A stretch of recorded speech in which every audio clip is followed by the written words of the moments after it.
Hello, my name is Renata Brown. Welcome to EM-Spire, where the E is for entrepreneur and the M is for motivator. This is a show where we interview entrepreneurs, motivators, authors, thought leaders. Today we have a very special guest with us, Malika Staar. How are you doing, Malika? I am wonderful. Thank you so much, Renata, for having me on the show today.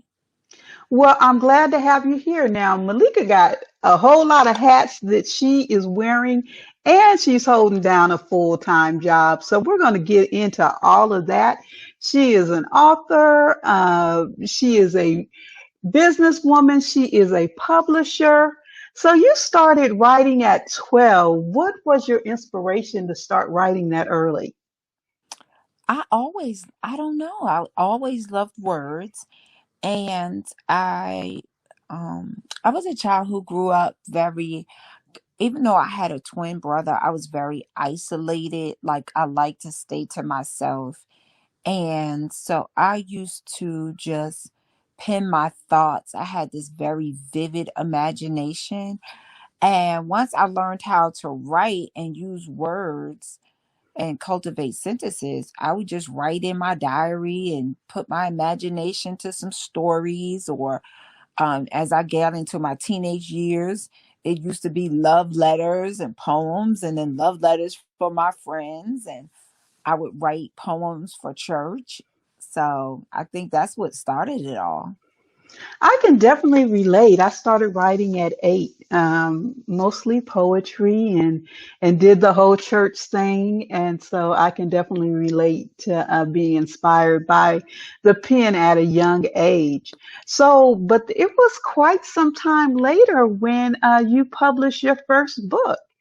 And I know you did a lot of things in between those years, but what made you, after all the years of writing for the church and doing the other things, come up with your book?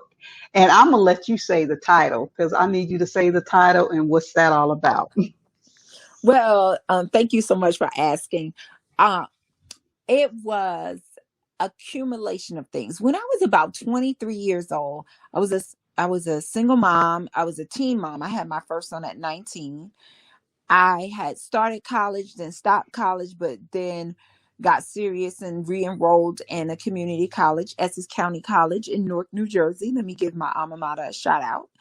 And there I met a professor who really helped me cultivate my writing style and storytelling. She knew I had a gift for storytelling, but she helped me put it together in a way that would make my writing intriguing. And from there, I started getting A's on all my papers, and no matter what class I was in, and I loved it. And even if I got a low grade on the first paper for a professor, once I knew what kind of writing style they needed or wanted or was looking for, I would go back and rewrite my papers and get A's on them. And so I was sitting at a lunch or dinner at my aunt's house, and I said, you know what? I want to be a published author by the time I'm 30.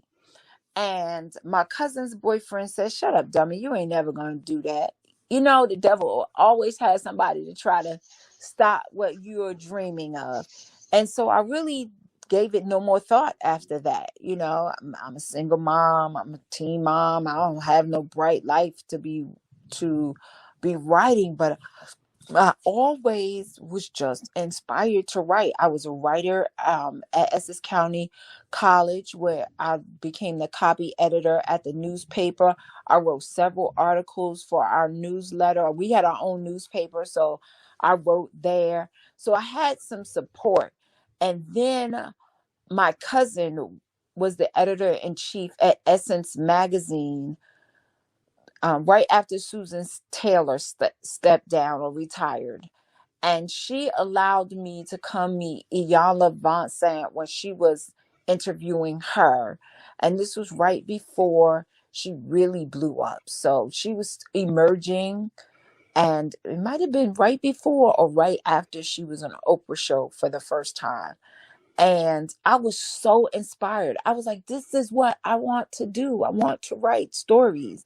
And then I started reading Iyanla's books, and they were so inspirational.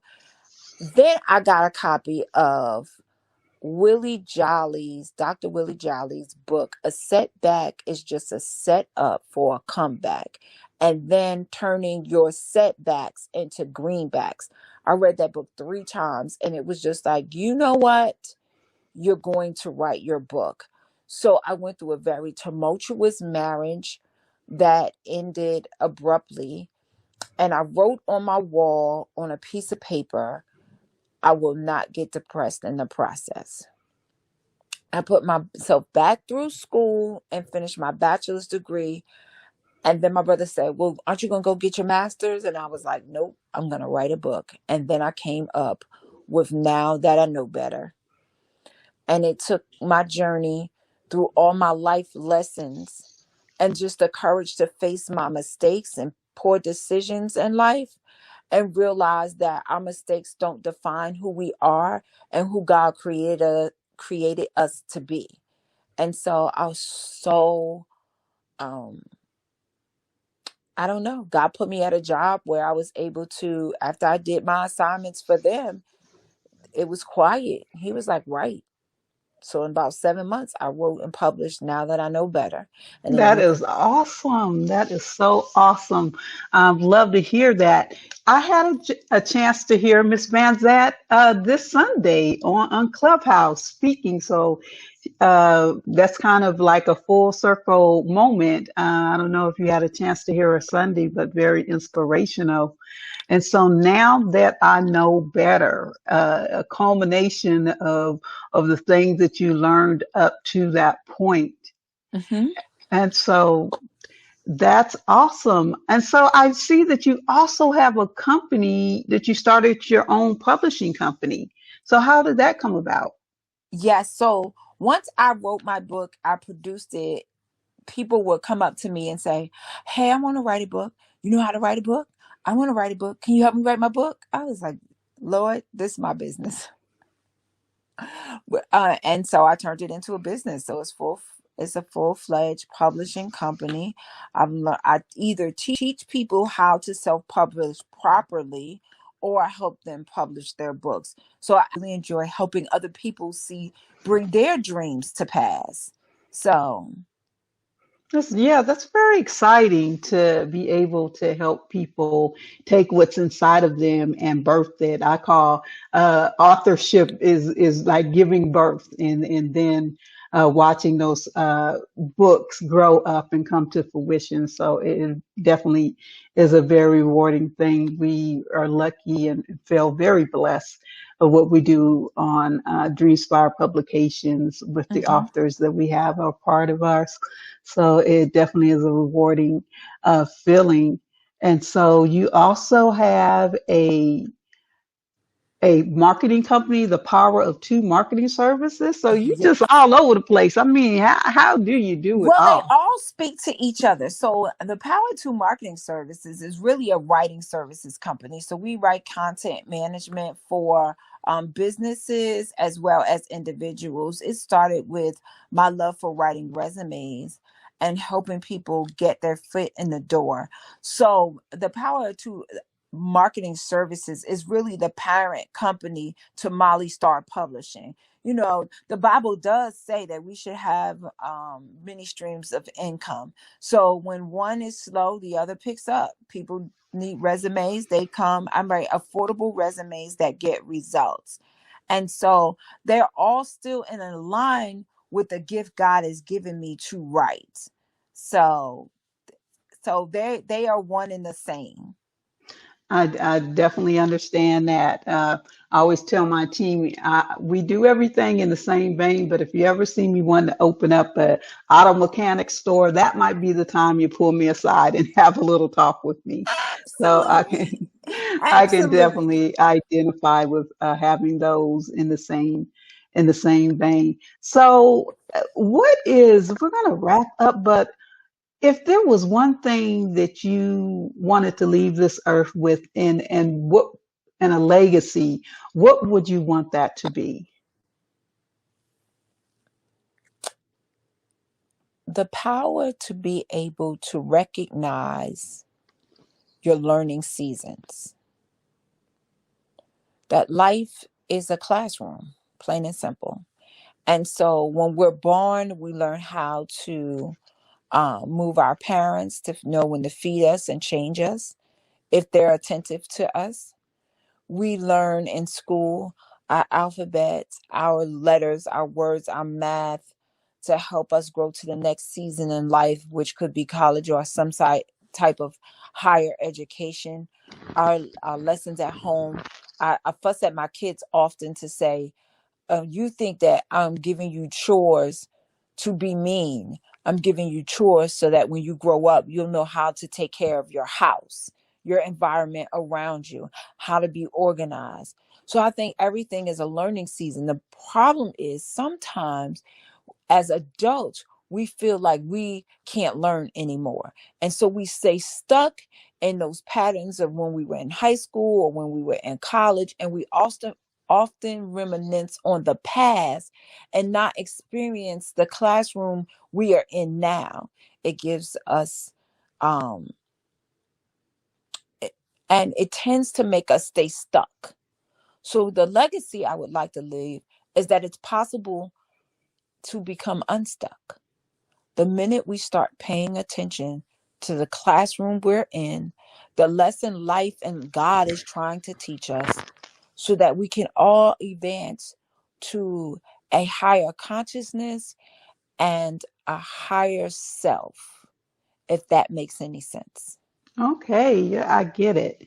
I love it definitely because the biggest room they say in the world, and it's so true, is room for improvement and to learn those lessons as we go along. So I know you have a project coming up. So tell us about your project before we get out of here.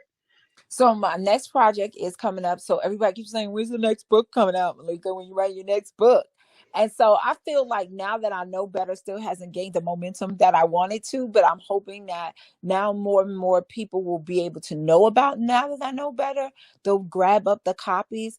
But there's a workbook that's going to go with Now That I Know Better, called Now That You Know Better. So you can take the life lessons, some of the inspiration and lessons that I learned. I put them in the book, a combination of from all of my teachers. So um Iyanla was one of those mentors.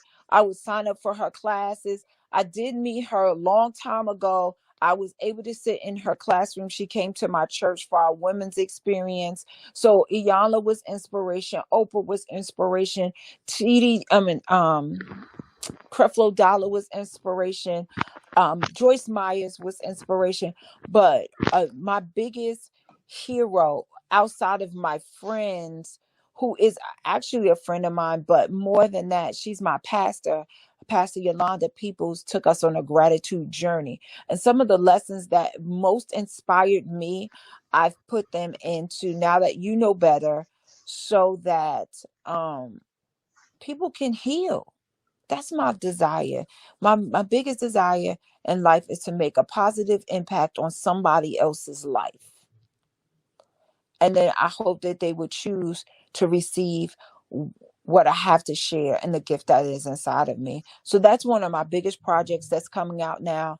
I also produce two Facebook live shows that come on every Sunday night at 9 and every Monday night at 7, where I interview up and coming entrepreneurs and inspirational, thought provoking leaders who have a message to share with the audience that follows me.